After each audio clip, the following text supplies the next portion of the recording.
Hello guys, welcome to my channel. In previous video हम लोगों ने रिसिप्ट्स एंड पेमेंट अकाउंट्स के format देखा था। फिर हम लोग एक क्वेश्चन भी सॉल्व किए थे और हम लोग अब नए टॉपिक पे चलते हैं जिसे हम इनकम एंड एक्सपेंडिचर अकाउंट, ठीक है। हम लोग इसको हिंदी में आय एवं व्यय खाते बोलते हैं। इनकम मीन्स हम लोग पहले समझते हैं इनकम एंड एक्सपेंडिचर टॉपिक का नाम है। सबसे पहले इनकम समझते हैं कि इनकम क्या होता है। रेवेन्यू इनकम, ठीक है। रेवेन्यू इनकम बोलो, रेवेन्यू इनकम ये जो होता है रेवेन्यू रिसीव्ड सिर्फ ऑफ करेंट ईयर होता है, वेदर इट इज़ रिसीव्ड और नॉट। इसमें हम लोग इन previous video receipt and payment account में हम लोगों ने previous year, next year, current year, हम लोग तीनों ईयर का हम लोग लेते थे। पर इन इनकम एंड एक्सपेंडिचर अकाउंट हम लोग सिर्फ करेंट ईयर का लेंगे। ये रिसीव्ड हुआ होगा या नहीं रिसीव्ड हुआ होगा पर हम लोग इसको लेंगे, ठीक है। और excess of revenue income over expenditure को हम लोग सरप्लस बोलते हैं। मतलब कि अगर जो रेवेन्यू इनकम है वो ज़्यादा होगा किससे, एक्सपेंडिचर से, तो हम लोग उसको क्या बोलते हैं, सरप्लस बोलते हैं, ठीक है। अब हम लोग एक्सपेंडिचर देखते हैं। एक्सपेंडिचर में क्या है, ये रेवेन्यू एक्सपेंडिचर, ठीक है, जो बार बार होते हैं। Payment of current year weather it is paid और नॉट। ये payment of current year means क्या बोल रहा है, हम लोग इसमें सिर्फ करेंट ईयर का लेंगे। ये पेड हुआ या नहीं हुआ होगा उससे कुछ मतलब नहीं है। इसमें हम लोग रेवेन्यू एक्सपेंडिचर का सिर्फ करेंट ईयर का लेंगे। इसमें एक्सक्लूड होगा करेंट, प्रीवियस ईयर और नेक्स्ट ईयर इसमें एक्सक्लूड होगा। इसमें हम लोग में यूज़ नहीं करेंगे उस ईयर का, ठीक है। और excess of revenue expenditure over revenue income को डेफिसिट बोलेंगे, ओके। मतलब कि रेवेन्यू एक्सपेंडिचर अगर ज़्यादा हो जाएगा, किससे ज़्यादा हो जाएगा, रेवेन्यू इनकम से, तो हम लोग उसको डेफिसिट बोलेंगे, ठीक है। अब हम लोग रेवेन्यू एक्सपेंडिचर का कुछ की पॉइंट देखेंगे। हम यहाँ पे मैंने सिर्फ की पॉइंट्स लिखा है, आप इसको फीचर्स में भी कन्वर्ट करके या फिर डेफिनेशन में भी लिख सकते हैं, ठीक है। तो सबसे पहले क्या बोलता है, it is also the part of financial statement of not for profit organisation and also prepared at the end of accounting year, ठीक है। ये फिनेंशियल स्टेटमेंट का पार्ट है और इसमें हम लोग eight the end of accounting year इसको प्रिपेयर करते हैं, ठीक है। अब next second point, in this account only revenue items of current year recorded weather it is paid और due and whether it is received or accrued, it is because it is prepared on the basis of actual consumption और accrual basis of accounting, okay. मतलब बोल रहा है कि इसमें सिर्फ revenue items of current year इसमें इंक्लूड होगा, ओके। सिर्फ रेवेन्यू आइटम जो रेकरिंग नेचर का होगा और सिर्फ करेंट ईयर का रिकॉर्डेड होगा। और इसमें हम लोग प्रीवियस ईयर और नेक्स्ट ईयर को नहीं लिखते हैं, ठीक है। अब आगे 3 पॉइंट, और इसका नेचर क्या है, ये किस अकाउंट से बिलोंग करता है, ठीक है।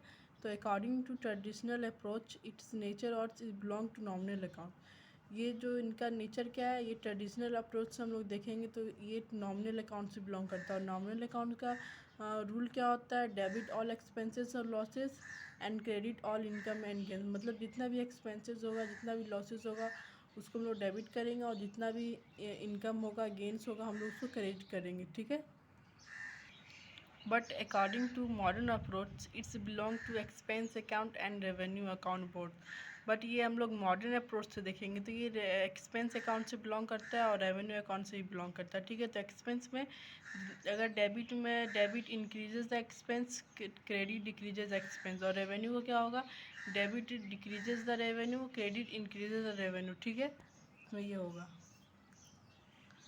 और ये अकाउंट, ये जो इनकम एक्सपेंडिचर अकाउंट क्यों बनाया जाता है, क्या जानने के लिए, तो it is prepare to know the surplus that is excess of income over expenditure और deficit excess of expenditure over income during the year of an organisation. मतलब क्या बोल रहा है कि हम लोग इसको प्रीपेयर किस लिए बनाते हैं, क्या जानने के लिए, सरप्लस जानने के लिए और डेफिसिट जानने के लिए। तो सरप्लस कब होगा, जो हम लोग का इनकम है, क्या है, इनकम है, वो ज़्यादा होगा, किससे ज़्यादा होगा, एक्सपेंडिचर से, तब सरप्लस होगा। अगर हम लोग का जो एक्सपेंडिचर है वो ज़्यादा होगा, सरप्लस इनकम से ज़्यादा होगा, तो वो क्या होगा, डेफिसिट होगा, ठीक है। समझिए। नेक्स्ट पॉइंट क्या चलते हैं, it includes all cash and non cash transaction of revenue nature of current year. हम लोगों ने रिसिप्ट एंड पेमेंट अकाउंट में देखा कि सिर्फ कैश ट्रांजैक्शन को रिकॉर्ड किया जाता है और बैंकिंग ट्रांजैक्शन को रिकॉर्ड किया जाता है, कि वो नॉन कैश ट्रांजैक्शन को रिकॉर्ड नहीं करता है। लेकिन इनकम एक्सपेंडिचर में क्या है, ये ऑल कैश और नॉन कैश ट्रांजैक्शन रिकॉर्ड करता है, only revenue nature of current year. ठीक है, इनकम एक्सपेंडिचर अकाउंट में सिर्फ रेवेन्यू नेचर का इसमें यूज किया जाता है और करेंट ईयर का, इसमें कैपिटल रिसिप्ट को नहीं लाया जाता है। ठीक है, it is prepare same as profit and loss account of trading organisation. ये किसके साथ सेम प्रिपेयर किया जाता है, प्रॉफिट एंड लॉस अकाउंट, मतलब जितना भी एक्सपेंसेस होगा, लॉसेस होगा, डेबिट करेंगे, और जितना भी इनकम होगा, गेंस होगा, हम लोग क्रेडिट करेंगे। ठीक है, यहाँ पे यही बोल रहा है। It is prepare after the preparation of receipt and payment account. ये कब बनाया जाता है, ये रिसिप्ट एंड पेमेंट अकाउंट के बाद प्रिपेयर किया जाता है, इसलिए मैंने पहले रिसिप्ट एंड पेमेंट अकाउंट आपको पढ़ाया, उसके बाद मैंने आपको इनकम एक्सपेंडिचर अकाउंट पढ़ा रही हूँ। ठीक है, अब नेक्स्ट पॉइंट है 8। ये जो this account does not have an opening balance and result of this account that is closing balance is either surplus और deficit which is transfer to capital fund. मतलब बोल रहा है कि इसका जो होता है इनकम एक्सपेंडिचर का कोई भी ओपनिंग बैलेंस हम लोग नहीं लिखते हैं। हम लोग इसको बनाते किस लिए हैं, क्लोजिंग, मतलब कि हम लोग डायरेक्टली सरप्लस जाने के लिए या डेफिसिट लिखते हैं। ठीक है, अगर हम लोग का इनकम जो है वो ज़्यादा है एक्सपेंडिचर तो सरप्लस होगा, या फिर हम लोग एक्सपेंडिचर ज़्यादा होता है इनकम से तो हम लोग डेफिसिट होता है। ओके, इसमें हम लोग ओपनिंग बैलेंस या क्लोजिंग बैलेंस नहीं लिखते हैं। जैसे कि हम लोग रिसिप्ट एंड पेमेंट अकाउंट में ओपनिंग बैलेंस लिखते थे, क्लोजिंग बैलेंस लिखते थे, लेकिन इनकम एक्सपेंडिचर हम लोग ये सब एक्सक्लूड करते हैं। ठीक है, नहीं लिखते हैं। अब 9 पॉइंट है, for determining the surplus and deficit income and gains of revenue nature are credited. मैंने बताया कि जितना भी इनकम या गेंस होता है उसको क्रेडिट किया जाता है, और जितना भी एक्सपेंसेस होता है, लॉसेस होता है, उसको हम लोग डेबिट किया जाता है। ठीक है, हम लोग 10 पॉइंट पे चलते हैं। In this account capital items are not recorded. और ये मैंने बताया था कि इस अकाउंट में कैपिटल आइटम्स को रिकॉर्ड नहीं किया जाता है। ठीक है, इसमें सिर्फ रेवेन्यू आइटम को लिखा जाता है, but in receipt and payment account both revenue item and capital items are included, but in this account income and expenditure account capital items are not recorded। ठीक है, अब हम लोग प्रिपरेशन देखेंगे इनकम एंड एक्सपेंडिचर अकाउंट। देखिए, income and expenditure account ये traditional approach से और मॉडर्न अप्रोच से, ट्रेडिशनल अप्रोच से क्या है, नॉमिनल है और नॉमिनल अकाउंट है, और मॉडर्न अप्रोच से क्या है, ये एक्सपेंस अकाउंट है और रेवेन्यू अकाउंट है। तो जितना भी एक्सपेंसेस या लॉसेस होगा हम लोग डेबिट करेंगे, जितना भी इनकम होगा, गेंस होगा, क्रेडिट करेंगे। ठीक है, और मॉडर्न अप्रोच से देखिए तो मॉडर्न अप्रोच से दो अकाउंट होता है, एक्सपेंस अकाउंट होता है और रेवेन्यू अकाउंट होता है। मॉडर्न अप्रोच से ये एक्सपेंस अकाउंट होता है और रेवेन्यू अकाउंट होता है। ठीक है, तो डेबिट साइड में क्या लिखेंगे, अगर डेबिट इंक्रीज डेबिट साइड में क्या लिखेंगे, अगर एक्सपेंसेस इंक्रीज़ हो रहा है या लॉसेस इंक्रीज़ हो रहा है तो उसको डेबिट करेंगे, या फिर रेवेन्यू अगर डिक्रीज कर रहा है या इनकम या गेन डिक्रीज कर रहा है तो हम लोग क्या लिखेंगे, डेबिट साइड में लिखेंगे। ठीक है, और फिर क्रेडिट साइड में क्या लिखेंगे, अगर जो रेवेन्यू है या इनकम है, गेन अगर इंक्रीज़ कर रहा है तो क्रेडिट साइड में लिखेंगे, या फिर एक्सपेंसेस अगर डिक्रीज़ कर रहा है तो हम लोग कहाँ लिखेंगे, क्रेडिट साइड में लिखेंगे। ठीक है, देखते हैं कि इनकम ना एक्सपेंडिचर अकाउंट के डेबिट साइड में और क्रेडिट साइड में क्या होगा। जितना भी एक्सपेंस होगा, जितना भी लॉसेस होगा रेवेन्यू नेचर का, उसको डेबिट करेंगे, whether it is paid on due और due with the adjustment of prepaid expense and outstanding expense. इसमें जितना भी लॉसेस होगा हम लोग सब उसको डेबिट करेंगे, ये पेड हुआ होगा या नहीं भी हुआ होगा, आउटस्टैंडिंग एक्सपेंसेस भी, और फिर जितना भी इनकम गेंस है उसको क्रेडिट करेंगे, ये रिसीव्ड हुआ होगा, एक्रूड हुआ होगा, with the adjustment of pre received income and accrued income. ठीक है, हम लोग नेक्स्ट अब format of income and expenditure account. ठीक है, नेक्स्ट सबसे पहले हम लोग नेम ऑफ द ऑर्गेनाइजेशन लिखेंगे कि ऑर्गेनाइजेशन का नेम है, अगर इस क्वेश्चन में वो दिया हुआ होगा तब। और फिर हम लोग इनकम एक्सपेंडिचर अकाउंट लिखेंगे कैपिटल लेटर से। ठीक है, और फिर फॉर द ईयर एंडेड लिखेंगे 31 दिसंबर कुछ हुआ या 31 ये कुछ दिया हो रहेगा, तो आप देख लीजिएगा क्वेश्चन से आपको सारा कुछ मिल जाएगा डिटेल्स, ठीक है। तो सबसे पहले जैसे कि इसमें हम लोग एक्सपेंडिचर साइड में डेबिट, इनकम साइड में क्रेडिट, ठीक है। इस तरह पहले फॉर्मेट आपको बनाना पड़ेगा, ठीक है। तो अगर देखिए, इसको जानने से पहले आप एक चीज़ आपको समझना पड़ेगा, जैसे कि यहाँ पे 2018 है, 2017 है, 2019 है। तो अगर क्वेश्चन में बोलेगा 31 दिसंबर 2018, ठीक है, तो ये आपका करेंट ईयर, ये आपका प्रीवियस ईयर। क्वेश्चंस में आपको देखना पड़ेगा कि वो किस ईयर का बोला है। अगर इस ईयर का बोला है तो ये आपका करेंट ईयर होगा, और उसके प्रीवियस ईयर, ये क्या होगा, नेक्स्ट ईयर, ठीक है। तो यहाँ पे सबसे पहले क्या लिखा हुआ है, टू सैलरी ऐड क्या करेंगे, outstanding salary eight the and बोला है। अगर क्वेश्चन में दिया हुआ रहेगा तो अगर outstanding salary eight the and दिया रहेगा तो आप इसको ऐड करेंगे, ठीक है। Outstanding salary eight the and दिया रहेगा तो क्या करेंगे, उसको ऐड करेंगे। जैसे यहाँ 2018 है तो यहाँ पे 31 दिसंबर 2018 दिया हो रहेगा, तो ये आपको ऐड करना पड़ेगा।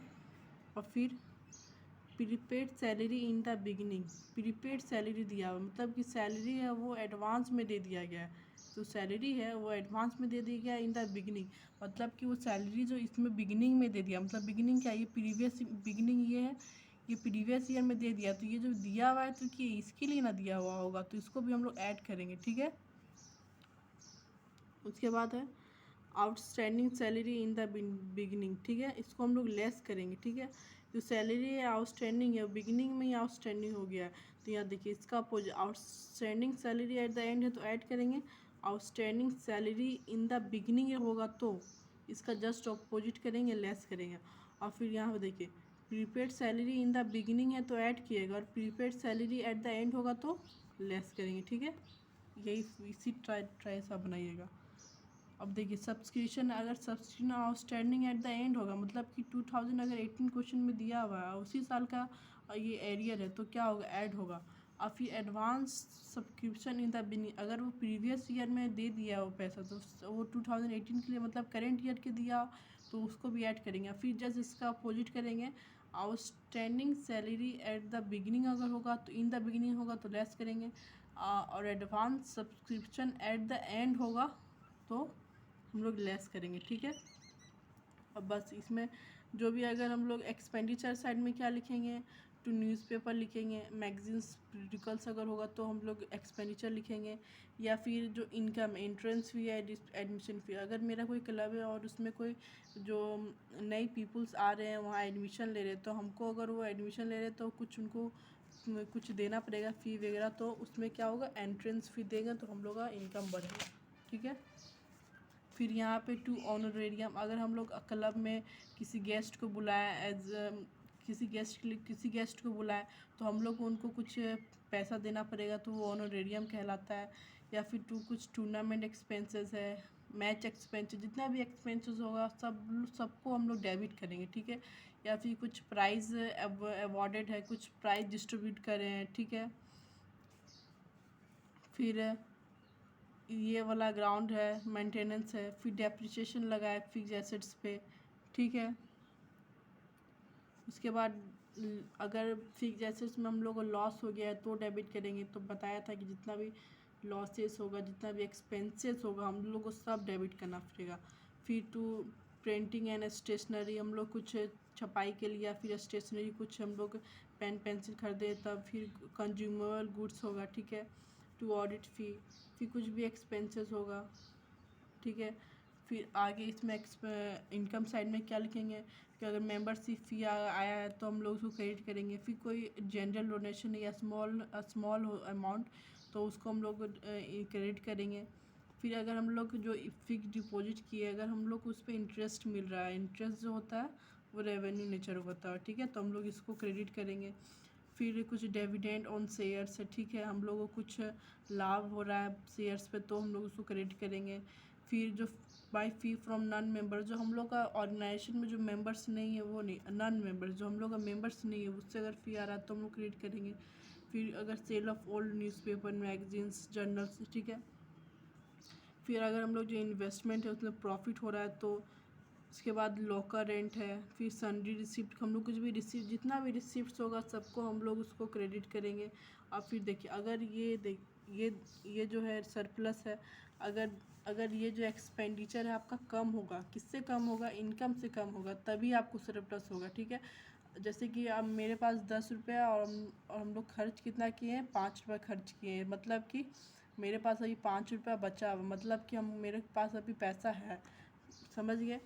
तो यहाँ पे वही है, अगर ये जो एक्सपेंडिचर है आप खर्च कम किए हैं, ठीक है, ये जैसे कि मेरे पास यहाँ पे 10 रुपया था और यहाँ पे मैंने सिर्फ 5 रुपया खर्च किया, तो मेरे पास 5 रुपया बचा है, लेकिन मेरे पास 10 रुपया और मैंने खर्च कर दिया कितना, 20 रुपया। इट मीन्स कि मेरे पास 10 रुपया ही था और मैंने 20 रुपया खरीदे, मतलब मेरे को घाटा हो रहा है। ठीक है, इस तरह समझिए। ठीक है, तो ये जो एक्सपेंडिचर है ये साइड आपका अगर कम आ रहा है, किससे कम आ रहा है, इनकम से कम हो रहा है, तब आपको सरप्लस होगा। अगर ये जो आपका ये जो इनकम साइड है, ये इनकम साइड कम हो रहा है, ठीक है, मतलब अगर एक्सपेंडिचर ज़्यादा है, किससे ज़्यादा है, इनकम से, जैसे इनकम आपका कम है और एक्सपेंडिचर ज़्यादा है तो आपको डेफिसिट होगा। ठीक है, जैसे कि इनकम यहाँ पे 10 रुपया और एक्सपेंडिचर कितना है, 20 रुपया है, तो मेरे को यहाँ पे लॉस हो रहा है। ठीक है, जैसे यहाँ मेरे पास 10 ही रुपया का इनकम है और एक्सपेंडिचर 10 रुपया, तो ये मेरा क्या हो रहा है, डेफिसिट हो रहा है। ठीक है, कितना डेफिसिट हो रहा है, 10 रुपया से। ठीक है, समझ गए। तो ये आपका फॉर्मेट है, आप चाहे तो इसका स्क्रीनशॉट ले सकते हैं। ओके, ले लीजिए। बस फिर मैं आपको एक इनकम एंड एक्सपेंडिचर अकाउंट का क्वेश्चन भी बना के दिखाऊंगी कि कैसे बनेगा। अगर आपको वीडियो अच्छा लगा होगा तो प्लीज़ लाइक करें, सब्सक्राइब करें और कमेंट करें अगर अच्छा लगा हो तो। Thank you for watching my video.